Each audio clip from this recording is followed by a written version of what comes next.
I had a friend named Marcia Falk, and she was in the PhD program at Stanford, also in the English department. And Marcia, I bumped into her one day, and she said, and I heard that you're starting to work on Yiddish, and I've heard that you're interested in translating Yiddish poetry. She said, I have somebody I want you to meet.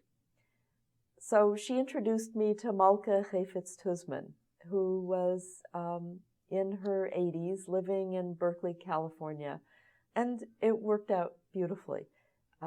Malka very generously agreed to take me on as her pupil. She always called me her pupil. And Katy, du bist mein Pupil. And Malka, she refused to take any payment. I tried to offer her. I didn't have any money, but I still tried to offer to pay her. I thought it would be a professional thing to do.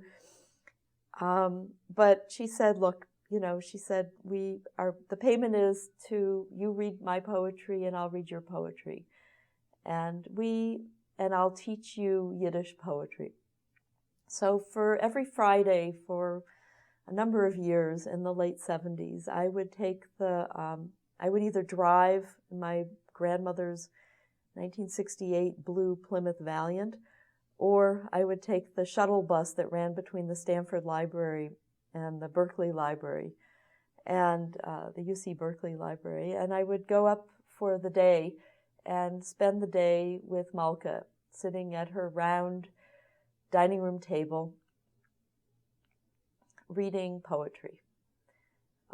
We would cook together. Sometimes I would help her go grocery shopping at the supermarket across the street, but her eyes were diminishing, her vision was diminishing, and she was a stalwart and a tiny, bird-like, beautiful woman. But she was a little shaky on her feet, so it was good to have somebody else there to help her pick groceries up and carry them home, and then we would cook together and make now that I think about it, I don't think we ever called it this, but I think it was sort of a Shabbos dinner at lunchtime, or mid-afternoon lunchtime. And we worked together and we read together, and she introduced me to all of her poetry.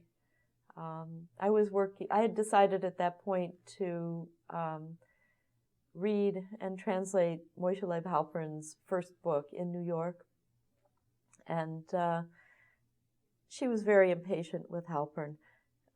She thought he was sort of crude and he was too sarcastic.